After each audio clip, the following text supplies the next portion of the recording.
Please subscribe my channel.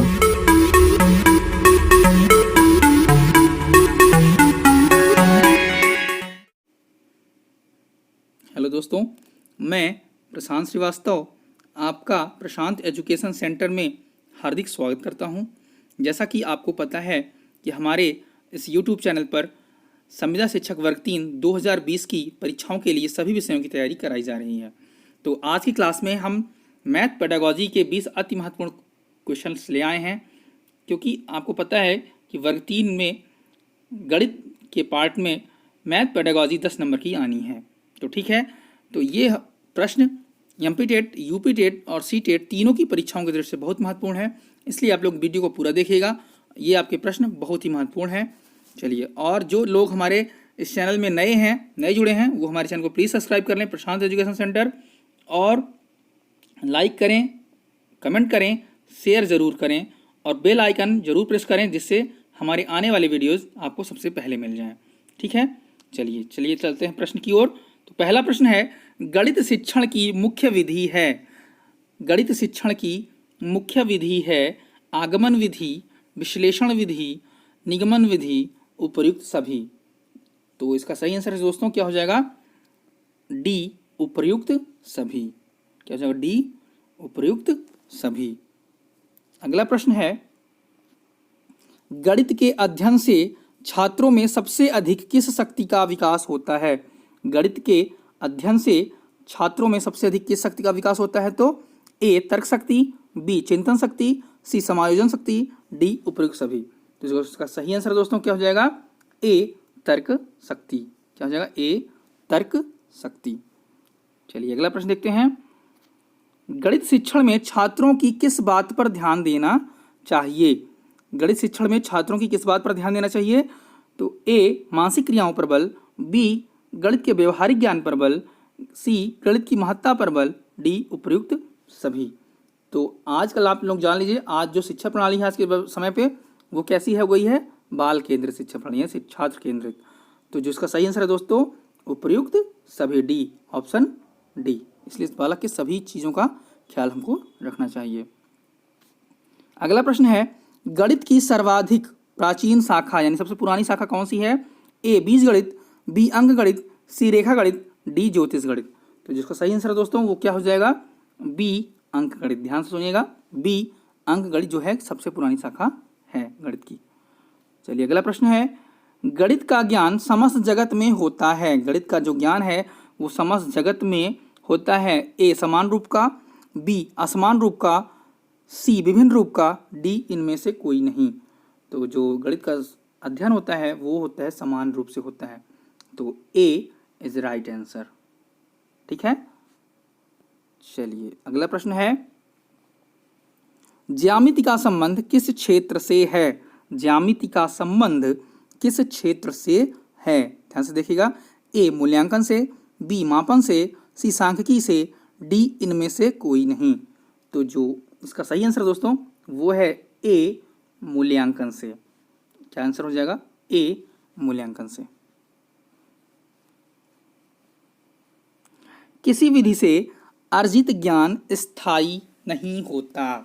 किस विधि से अर्जित ज्ञान स्थायी नहीं होता? ए, आगमन विधि, बी, निगमन विधि, सी, संश्लेषण विधि, डी, उपर्युक्त सभी। तो जो इसका सही आंसर दोस्तों क्या हो जाएगा? ए, आगमन विधि। क्या हो जाएगा? ए, आगमन विधि। चलिए अगला प्रश्न है दोस्तों, जब किसी नवीन प्रश्न को हल करना हो तो सबसे उपयुक्त विधि है। जब किसी नवीन प्रश्न को हल करना हो तो सबसे उपयुक्त विधि है ए, आगमन विधि, बी, निगमन विधि, सी, संश्लेषण विधि, डी, विश्लेषण विधि। तो जब किसी नए प्रश्न को हल करना हो तो इसके लिए क्या आंसर सही होगा? ए, आगमन विधि। ए, आगमन विधि। चलिए अगला प्रश्न है दोस्तों, अंकगणित शिक्षण का महत्व है। मतलब कहाँ कहाँ महत्व है गणित का? घरेलू कार्य हेतु, मजदूरी व व्यवसाय हेतु, व्यवहारिक उपयोग हेतु, या सभी। तो जो नॉर्मल अंकगणित होती है उसका जो महत्व होता है वो हर जगह होता है, यानी हिसाब किताब, जोड़ घटाना, गुणा भाग, इतना सभी को आना चाहिए, किसी भी क्षेत्र में हो। ठीक है दोस्तों, तो अगला प्रश्न है, शिक्षण प्रक्रिया का आखिरी चरण है। शिक्षण प्रक्रिया का आखिरी चरण है? ए मूल्यांकन, बी अधिगम, सी उद्देश्य, डी अनुदेशवाद। तो जिसका सही आंसर है दोस्तों क्या है शिक्षण प्रक्रिया का आखिरी चरण? वह है मूल्यांकन। लास्ट में क्या होता है? मूल्यांकन होता है। भाई पढ़ाने लिखाने के बाद क्या होगा? मूल्यांकन ही ना होगा। ठीक है, अगले बात क्या है? अगला प्रश्न है गणित शिक्षण का वास्तविक उद्देश्य ज्ञान प्राप्त करना नहीं वरन शक्ति प्रदान करना है, यह कथन किसने कहा है? ध्यान रखिए, कथन से बहुत क्वेश्चन आते हैं और बहुत ही इंपॉर्टेंट होते हैं और ये हमको जरूर भूल जाते हैं। ठीक है ना, तो इसको ध्यान से नोट करिएगा। फिर से एक बार सुन लीजिए, गणित शिक्षण का वास्तविक उद्देश्य ज्ञान प्राप्त करना नहीं वरन शक्ति प्रदान करना है, यह कथन किसका है? किसने कहा है? ए ड्यूट ने, बी बेकन ने, सी डटन ने, डी प्लूटो ने। तो जो उसका सही आंसर है दोस्तों वो क्या हो जाएगा? ऑप्शन सी डटन ने। क्या हो जाएगा? ऑप्शन सी डटन ने। चलिए अगला प्रश्न है दोस्तों, दौड़ के मैदान से अभिप्राय है? दौड़ के मैदान से अभिप्राय है? ए शिक्षा क्रम से, बी पाठ्यक्रम से, सी शिक्षा क्रम एवं पाठ्यक्रम दोनों से, डी इनमें से कोई नहीं। तो जो इसका सही आंसर दोस्तों वो हो जाएगा ए शिक्षा क्रम से। क्या हो जाएगा? ए शिक्षा क्रम से। अगला प्रश्न है, विद्यार्थी गणित की संकल्पना और सिद्धांतों के अर्थ को समझता है, यह अधिगम किस उद्देश्य की प्राप्ति है? विद्यार्थी गणित और संकल्पना के और सिद्धांतों के अर्थ को जब समझने लगता है तो ये जो अधिगम होता है यानी सीखना होता है, ये किस उद्देश्य की प्राप्त होता है? तो इसका ऑप्शन है कौशल, पूर्व ज्ञान, अनुप्रयोग, अवबोधन। ठीक है दोस्तों, इसका सही जो आंसर है वो हो जाएगा ऑप्शन डी अवबोधन। क्या हो जाएगा? ऑप्शन डी अवबोधन। ठीक है, नोट कर लीजिए। अगला प्रश्न है, वह विधि यहाँ पे थोड़ा मिस्टाइप हो गया है, वह विधि जिसमें उदाहरणों के द्वारा नए नियमों की स्थापना की जाती है उसे कहते हैं? एक बार फिर सुन लीजिए, वह विधि जिसमें उदाहरणों के द्वारा नए नियमों की स्थापना की जाती है उसे कहते हैं? ए विश्लेषण विधि, बी संश्लेषण विधि, सी निगमन विधि, डी आगमन विधि। तो जिसका सही आंसर दोस्तों क्या हो जाएगा? डी आगमन विधि। क्या हो जाएगा? डी आगमन विधि। ठीक है, चलिए अगला प्रश्न है, विश्लेषण विधि के ठीक विपरीत विधि होती है? यानी विश्लेषण विधि के ठीक विपरीत कौन सी विधि होती है? तो ए संश्लेषण विधि, बी निगमन विधि, सी खोज विधि, डी खेल विधि। तो जिसका सही आंसर है दोस्तों क्या हो जाएगा? ए संश्लेषण विधि। क्या हो जाएगा? ए संश्लेषण विधि इज द राइट आंसर। अगला प्रश्न दोस्तों, इकाई योजना के निर्माता हैं? इकाई योजना के निर्माता हैं?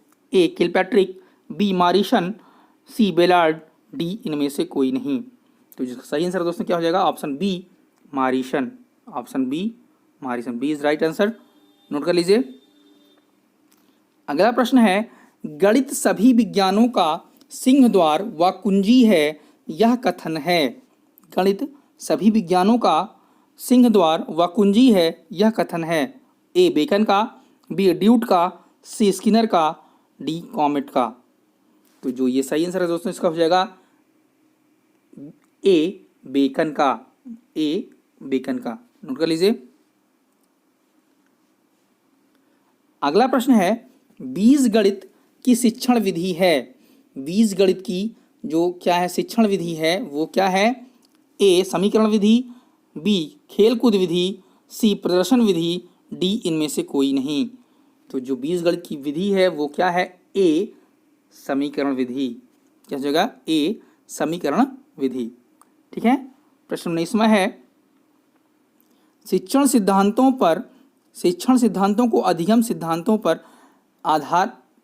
किस आधार पर किया जा सकता है? कथन है मतलब जो शिक्षण सिद्धांत है वो अधिगम के सिद्धांतों पर किस आधार पर किया जा सकता है? यह कथन किसका है? ए एडवर्ड, बी एंजिल, सी क्रॉनबैंक, डी सेंसर। तो ये क्या है? इसका जो सही आंसर है दोस्तों वो है ऑप्शन सी क्रॉनबैंक। इसको थोड़ा सा क्रॉनबैंक लिखा है, इसका जो हो जाएगा वो क्या हो जाएगा? क्रॉन ना कर लीजिएगा, क्रॉनबैंक। क्या हो जाएगा? क्रॉनबैंक। ठीक है, चलिए अगला प्रश्न है अंतिम का आज का, गणित के नियम व निष्कर्ष होते हैं? गणित के नियम व निष्कर्ष होते हैं? ए वस्तुनिष्ठ, बी सार्वभौमिक, सी उपरोक्त में से कोई नहीं, डी वस्तुनिष्ठ व सार्वभौमिक दोनों। तो जो गणित के नियम और निष्कर्ष होते हैं वो वस्तुनिष्ठ भी होते हैं और सार्वभौमिक दोनों होते हैं, इसलिए इसका सही आंसर क्या हो जाएगा दोस्तों? ऑप्शन डी, वस्तुनिष्ठ व सार्वभौमिक दोनों। ठीक है, तो आज के हमारे 20 प्रश्न समाप्त होते हैं। तो इसको जरूर आप लोग ध्यान से पढ़िएगा, पूरा देखिएगा।